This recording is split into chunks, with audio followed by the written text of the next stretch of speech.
कौन थी भगवान राम की बहन, जानिए। दुनिया भर में 300 से ज़्यादा रामायण प्रचलित हैं। उनमें वाल्मीकि रामायण, कंबन रामायण और रामचरितमानस की चर्चा होती है। उपयुक्त रामायण का अध्ययन करने पर हमें राम कथा से जुड़े नए तथ्यों की जानकारी मिलती है। इसी तरह अगर दक्षिण की रामायण की माने तो भगवान राम की एक बहन भी थी जो उनसे बड़ी थी, लेकिन राम की बहन के बारे में कम लोग ही जानते हैं। बहुत दुख भरी कथा है राम की बहन की। लोग उनकी सच्चाई जानेंगे तो राम को कठोर दिल वाला मानेंगे और दशरथ को स्वार्थी। आओ जानते हैं कि राम की यह बहन कौन थी और उनका नाम क्या था और यह कहाँ रहती थी। श्री राम की दो बहनें भी थीं, एक शांता और दूसरी कुबकी। हम यहाँ आपको शांता के बारे में बताएंगे। दक्षिण भारत की रामायण के अनुसार राम की बहन का नाम शांता था, जो चारों भाइयों से बड़ी थी। शांता राजा दशरथ और कौशल्या की पुत्री थी, लेकिन पैदा होने के कुछ वर्षों बाद कुछ कारणों से राजा दशरथ ने शांता को अंग देश के राजा रोमपद को दे दिया था। भगवान राम की बड़ी बहन का पालन पोषण राजा रोमपद और उनकी पत्नी वासणी ने किया, जो महारानी कौशल्या की बहन अर्थात राम की मौसी थीं। इस संबंध में 3 कथाएं हैं। पहली कथा, वासणी निसंतान थीं तथा एक बार अयोध्या में उन्होंने हंसी हंसी में ही बच्चे की मांग की। दशरथ मान गए। रघुकुल का दिया गया वचन निभाने के लिए शांता अंग देश की राजकुमारी बन गईं। शांता वेद कला तथा शिल्प में पारंगत थीं और वे अत्यधिक सुंदर भी थीं। दूसरी कथा, लोक कथा के अनुसार शांता जब पैदा हुई तब अयोध्या में अकाल पड़ा और 12 वर्षों तक धरती धूल धूल हो गई। चिंतित राजा को सलाह दी गई कि उनकी पुत्री शांता ही अकाल का कारण है। राजा दशरथ ने अकाल दूर करने के लिए अपनी पुत्री शांता को वासणी को दान कर दिया। उसके बाद शांता कभी अयोध्या नहीं आई। कहते हैं कि दशरथ उसे बुलाने से डरते थे, इसलिए कि कहीं फिर से अकाल न पड़ जाए। तीसरी कथा, कुछ लोग मानते थे कि राजा दशरथ ने शांता को सिर्फ इसलिए गोद दे दिया था क्योंकि वह लड़की होने की वजह से उनकी उत्तराधिकारी नहीं बन सकती थी। शांता का विवाह किससे हुआ, जानिए। शांता का विवाह महर्षि विवाखंडक के पुत्र रिंगऋषि के साथ हुआ।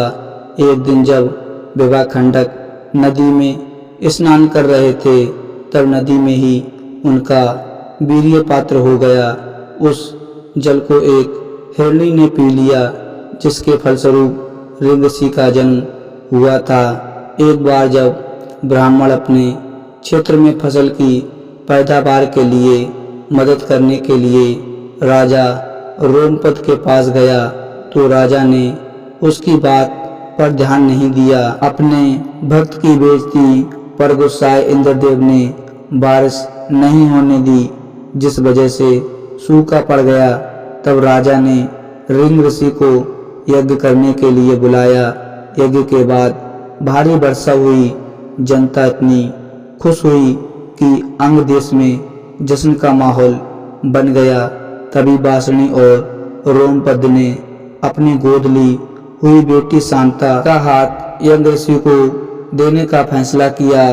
राजा दशरथ और उनकी तीनों रानियां इस बात को लेकर चिंतित रहती थीं कि पुत्र नहीं होने पर उत्तराधिकारी कौन होगा।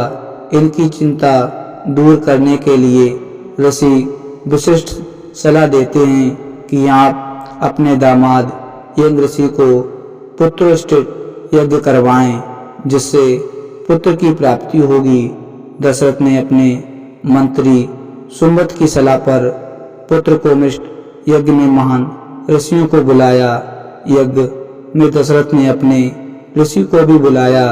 यज्ञ ऋषि एक पूर्ण आत्मा थे। जहाँ वे पांव रखते थे वहाँ यश होता था। सुंबत ने यज्ञ को मुख्य दातविक बनने के लिए कहा। दशरथ ने आयोजन करने का आदेश दिया। पहले तो यज्ञ ऋषि ने यज्ञ करने से इनकार किया, लेकिन बाद में शांता के कहने पर ही यज्ञ ऋषि राजा दशरथ के लिए पुत्रष्ट यज्ञ करने के लिए तैयार हुए थे। दशरथ ने केवल यज्ञ ऋषि को ही आमंत्रित किया, लेकिन यज्ञ ऋषि ने कहा कि मैं अकेला नहीं आ सकता, मेरी पत्नी शांता को भी आना पड़ेगा। यज्ञ ऋषि की यह बात जानकर राजा दशरथ विचार में पड़ गए, क्योंकि उनके मन में अभी यह दहशत थी कि कहीं शांता के अयोध्या आने पर फिर से अकाल नहीं पड़ जाए। लेकिन जब पुत्र की कामना से पुत्र कामिष्ठ यज्ञ के दौरान उन्होंने अपने दामाद यज्ञ ऋषि को बुलाया तो दामाद ने शांता के बिना आने से इनकार किया। तब पुत्र कामना में आतुर दशरथ ने संदेश भिजवाया कि शांता भी आ जाए। शांता तथा यज्ञ ऋषि अयोध्या पहुँचे। शांता के पहुँचते ही अयोध्या में वर्षा होने लगी और फूल बरसने लगे। शांता ने दशरथ के चरण स्पर्श किए। दशरथ ने आश्चर्यचकित होकर पूछा कि हे देवी, आप कौन हैं? आपके पांव रखते ही चारों ओर बसंत छा गया।